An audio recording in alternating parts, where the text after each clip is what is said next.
শেখ হাসিনার এক ডাকে যে ঘটনাটা ঘটলো দেখলাম আমরা নেত্রকোনায়। হেলমেট পরে মুখে মাস্ক লাগিয়ে ছাত্রলীগের কয়েকজন কর্মী, বেশি না, 10-15 জন কর্মী হবে, তারা মিছিল করছে, জটিকা মিছিল। যে এই শেখ হাসিনার ভয় নাই, রাজপথ ছাড়াই নাই, বঙ্গবন্ধু আমার চেতনায়, তারপরে বঙ্গবন্ধু রক্তে, এরকম নাকি অনেক কিছু স্লোগান দিছে, আমরা সেটা কিন্তু আমরা দেখছি। কিন্তু ঘটনাটা হচ্ছে কি, যে রাত আর পার হতে পারে নাই, এই রাত্রের ভেতরেই কিন্তু পুলিশ হাতাই দিয়েছে। হাতাইয়া প্রায় 7 জনের মতো ধরে নিয়ে গেছে। এখন এই যে শেখ হাসিনা একটা ডাক দিল আর নেতাকর্মীরা হুড় হুড় করে সেরা এই যে জটিকা মিছিল দেওয়ার জন্য পাগল হয়ে গেল। যারা দিয়েছে তারা হয়তো জানি না যে কতটুকু সুযোগ সুবিধা পাইছে। দেখেন, আবার একটা পোস্ট দিছে, যে আপনার ফেসবুকে একটা পোস্ট দেখলাম, তারপরে বলছে যে আওয়ামী লীগের দুর্দিনে এই যে তৃণমূলের যে কর্মীরা আছে তারাই কিন্তু আওয়ামী লীগের শক্ত খুঁটি হিসেবে দাঁড়িয়ে থাকে, এরকমটাই বলছেন তিনি। যদিও বলছেন অন্যভাবে, তো আমি এরকমভাবে বলছি। সেই কর্মীদের, তৃণমূলের কর্মীদের কারণে আওয়ামী লীগ টিকে থাকে। হ্যাঁ, এটা প্রত্যেকটা দলেরই কর্মীরা, তৃণমূলের কর্মীরাই একটা দলকে বাঁচিয়ে রাখে, কিন্তু এই তৃণমূলের কর্মীদের এই খোঁজখবর নেওয়া হয় না। আমরা গত 16 বছর দেখলাম কি, যারা পা চাড়তে পারছে, আওয়ামী লীগের নেতাদের পা চাড়তে পারছে, এমুক বাই তেমুক বাই, তেল মারা, তেল ছাড়া আর কোনো কাজ নাই, তারাই পদ পদবি মুজিব কোট গায়ে লাগাইয়া নেতাদের পেছনে থাকছে, টাকা পাইছে, এদিক দা টেন্ডারবাজি, ওদিক দা টেন্ডারবাজি, টাকা টুকা লইয়া বেশ আরামে ছিল। আর এই যে যারা এখন রাস্তায় নামে তৃণমূলের যারা বলতেছেন, তারা দিনের পর দিন রাজপথে থাকছে বা মাঠে ঘাটে দলের জন্য থাকছে, তারা তেমন কোনো পোস্ট পদবি পায় নাই, টাকা পায় নাই, না পায়। আমি আমার এলাকার মানুষকে দেখি, তো যারা টাকা টোকা কামাইছে উপজেলা, এখন এমপি টেমপি সব কিন্তু পালাইছে, এরা টাকার মনে করেন বান্ডিল বাইন্দা সেরা পালাইছে। আর এদের সাথে বেশ কয়েকজন ছাড়া আর তেমন কোনো কিছু তৃণমূলের তেমন কোনো কিছু পায় নাই। এখন এরা তো আরামে আছে, যারা পালাইয়া গেছে তারা তো আরামে আছে, টাকা বস্তা ভর্তি টাকা নিয়ে গেছে। এখন ওইখান থেকে বৈশাখটা সেরা ডাক দিল যে নামো। আর এদিক থেকে কর্মীরা যারা আছে, আবেগী কর্মী, গান্ডু মার্কা, তারা নামে গেল। নামবে না এমনটা না, দলের জন্য নামবে, তবে সিচুয়েশনটা একটু বোঝা দরকার। এই যে এখন নেত্রকোনাতে নামলো, শেখ হাসিনা একটা পোস্ট দিল, কল রেকর্ড ভাইরাল হইলো যে প্রস্তুত থাকো, তৃণমূলদের একটা হাওয়া দিল, বা এই মনে করে মূলা জড়াই দিল, নামে গেল। নাইমা হয়েছে কি, এখন এই 7 জন জেলে। এখন এই যে 7 জন জেলে, তাদের জন্য দল থেকে কি হবে, তাদের ভেরিফাইড পেজে একটা মনে করেন একটা পোস্ট দেওয়া হবে। পোস্ট দেওয়ার পর তারপর আর কোনো খবর থাকবে না, আলোচনা হবে। ওই যে ফেসবুক সামনে আসছে, আলোচনা হচ্ছে, পুলিশ ধরে গেছে, আলোচনা হচ্ছে, তারপর আর কোনো তাদেরকে বের করে আনার জন্য একটা আইনজীবীও কিন্তু নিয়োগ করবে না।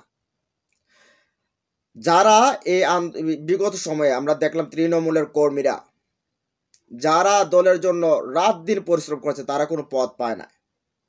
এমনটা বিএনপি তো এখন আমরা তাদেরকেও দেখতে পাচ্ছি, যে মনে করেন যে আওয়ামী লীগ, তারপরে ছাত্রলীগ যা করছে অতীতে, সেটা এখন বিএনপির ভেতরে শুরু হয়ে গেছে। ছাত্র দল, বিএনপি, যুব দল, স্বেচ্ছাসেবক দলের ভেতরে শুরু হয়েছে, যে এখন মনে হয়েছে যে ছাত্ররা এসে 16 বছরতে কোনো কিছু ছিঁড়তে পারে নাই, ছাত্ররা যখন সরকার ফলাইয়া দিয়ে সেটা আইসে, এখন বিএনপি মনে করছে এলাকাটা আমার নিজের বাপের কেনা, যা ইচ্ছা তাই করবো, টেন্ডারবাজি চাঁদাবাজি করছে, কইরা সেরা মনে করতেছে, আর সামনে গিয়ে তো আরো করব।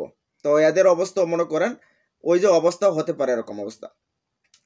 তো কেন বলছি যে এই যে এরকম ভাবে ডাকে, আবেগী ডাকে সারা দিয়া যে গেল, যাওয়ার পর এখন এদের জন্য কে লড়বে?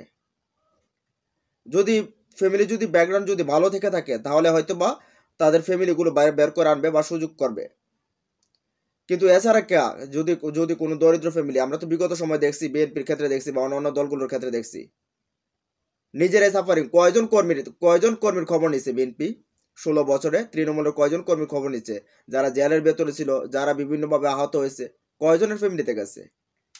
আমরা আজকে দেখলাম রেজভি সাহেব, একজন সাবেক ছাত্রলীগ নেতা, নাকি আহত হয়েছে, এই সম্ভবত হিন্দু একজন ছেলে, তাকে দেখতে গেছে তার বাড়িতে।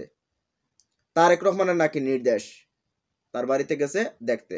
অথচ এই 16 বছরে কয়জন তৃণমূলের কর্মীর বাড়িতে গেছেন, যারা জীবন দিয়েছেন, যাদের হাত পা হারিয়েছেন, তাদের যাদের চোখ হারিয়েছেন, বিএনপি কয়জনের খোঁজ নিয়েছে? রেজভি সাহেবও কিন্তু এরকমভাবে দেখতাম 10-12 সালে কিন্তু এই ঘটনা করতো, কয়েকজন নিয়ে জটিকা মিছিল দিত। এখন আবার এই যে আওয়ামী লীগের এরা দিচ্ছে, কিন্তু নেতারা ফোন দিচ্ছে 12 বয়সে সেরা, এখন তারা এই কাজটা করছে। সাদ্দাম তো মনে করে মাঝে মাঝে লাইভে এসে কথা বলে যে কি এটা সেটা ওইটা সেটা সিরা লেবো, কিন্তু সাদ্দামে তো মনে করেন 20-40 কোটি টাকা নিয়ে আসেরা বা 100 কোটি টাকা নিয়ে আসেরা পালাইছে। হয়তো সেটা সারা জীবন যদি ইউরোপে বসে সেরা বা ভারতে বসে সেরা খায় চলে, কিছুই না, এই টাকা দিয়ে চলতে পারবো। কিন্তু এদের হুশের টালা হুশ হারায় সেটা সবকিছু করে লিব না।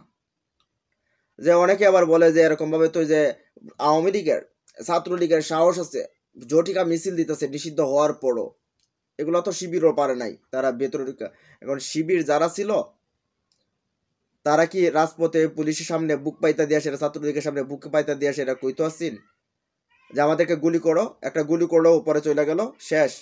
রাজনীতির মাঠটা কিছু কৌশলও দরকার থাকা দরকার।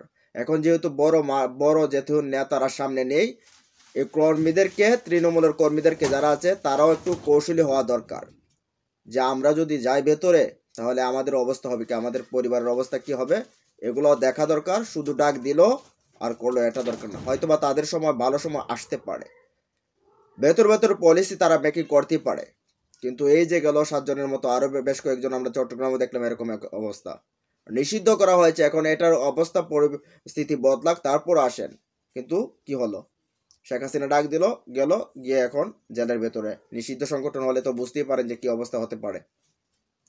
তো এটা বলি, যে কোনো দল করেন শুধু জুসের টেলা হুশ হারায় সেটা আবেগ হইলেইব না, কিছু রিয়েলিটিও বোঝা দরকার। যাই হোক, তারপর আপনাদের ব্যাপার, আপনারা কি সিদ্ধান্ত নেবেন। ভালো থাকুন, সুস্থ থাকুন, আর ভিডিও ভালো লাগলে চ্যানেলটাকে আপন করে সাবস্ক্রাইব করে নিন।